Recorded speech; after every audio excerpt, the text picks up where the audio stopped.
Greetings, Gotham and fellow wingdings. You wanted my thoughts on the Batgirl DLC reveal. Well, it's gonna be a bumpy ride. Let's talk about the biggest controversy sending Arkham fans to call for blood on social media. Tim Drake is Robin, but not only that, he's wearing his Arkham Knight costume. So why is this an issue? Well, Robin Tim Drake was not around during the events of Arkham Asylum, and Batman was a solo act. Jason was dead, and even the Joker makes mention of Bat's sidekick being, well, gone.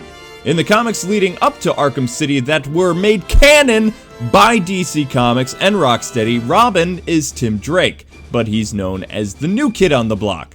Oracle has also been around for a long time. Her career as Batgirl is hinted as being in the past, well before Arkham Asylum, so Killing Joke was way before that.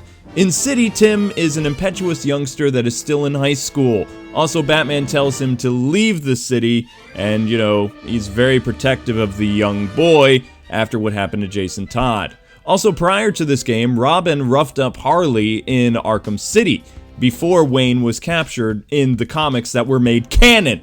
Later, he sneaks back in the city disguised as a thug. He's almost killed by Penguin's thugs inside a Fight Club-style arena where he shaves his head. So, the fact that his head is shaved already in the Batgirl DLC just makes no sense. It just makes me want to rip out my hair.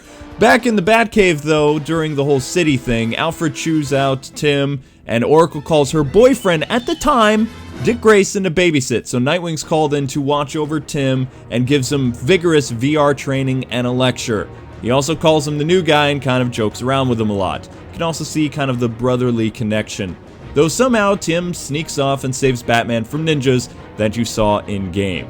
During Protocol 10, when that's activated, Hugo Strange sends troops to Wayne Manor to kill Alfred.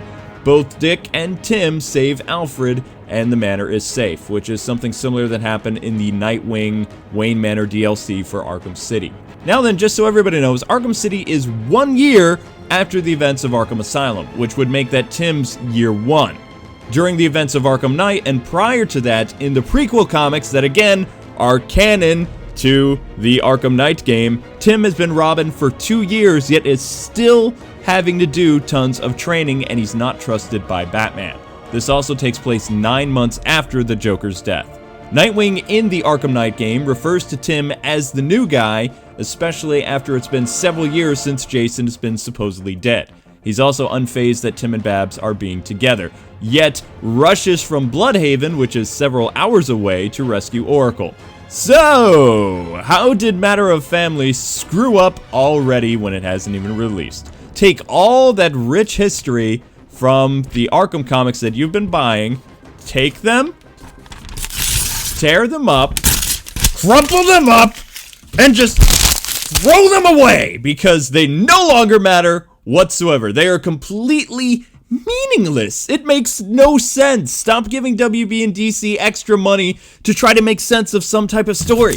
There is no story. There's no point to picking up the Ultimate Arkham Universe guide either, because everything after Matter of Family is now invalid. The additional comics that were canon are no longer. The Asylum game, no matter how you try to piece together the pieces, you never will be able to. They make no sense. More so than Origins ever did, which I didn't even dream this was possible. You would think that a developer like WB Games Montreal would actually learn from their past mistakes so they don't alienate a huge fan base, but nope. So again, stop buying the Arkham comics. If you're subscribed to that, it no longer matters. It doesn't count. It doesn't make sense. You're just giving them money for something that no longer has any consistency whatsoever. Basically, W Games just took all that stuff you loved and turned the story into Swiss cheese. There's more holes in the future games than there even was before Arkham Origins when they said, hey, this takes place 5 years before. Even an amateur fanfic writer could have done a better job of consistency than the developer. This also messes up the Jason Todd storyline that has just been established in Arkham Knight.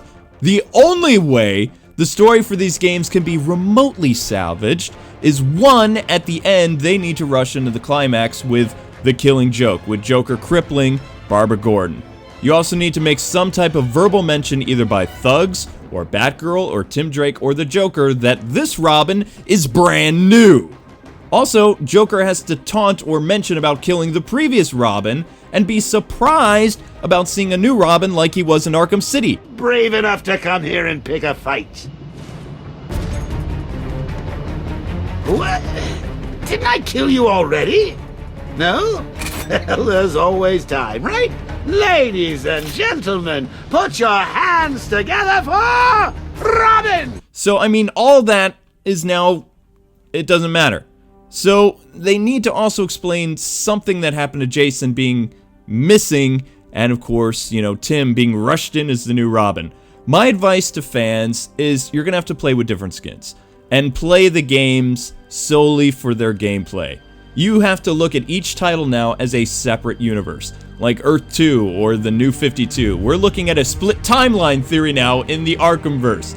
Tim's progression from amateur in City to now amazing combatant in Night is now kaput, because he has better moves in the prequel, Matter of Family, than he did in Arkham City. Either Batman must have a time machine, or Tim is really trying to show off to his girlfriend. Now, as for what we can expect from the DLC itself, well, from what I've seen, this is a closed-off environment, not the Mr. Freeze Arkham Origins DLC, which was, of course, better than Harley Quinn's Revenge. Robin and Babs, for instance, are in an old oil derrick in the middle of nowhere outside of Gotham. You see this when Joker shoots an RPG at them and blows up their means from getting back into the city. So fans thinking that they'd be able to use Batgirl in an old Gotham later, like in Arkham City or something like that, or parts of Arkham Origins City, well, be disappointed now because it's not happening. This is without a doubt and I'm crazy good at calling this, a closed-off environment and a brand new location. That's based after probably Amusement Mile, but it isn't. Also, we're looking at probably a 45-minute storyline. What this is mainly going to do, folks, is shed some more light into the forced romance of Tim and Barbara Gordon. Okay, so enough ranting from me. Now I want to hear from all of you guys. How do you feel about the DLC for Batgirl? And how do you think it's going to play out? Did I call it again, or do you think I'm wrong this time? Sound off in the comments section below. Thanks so much for watching this honest thoughts on the Arkham Knight and Arkham series as a whole. I hope you enjoy the story finale later this evening, and I will be back from Pennsylvania on Friday. Until we meet again, God bless and happy gaming. Bye-bye.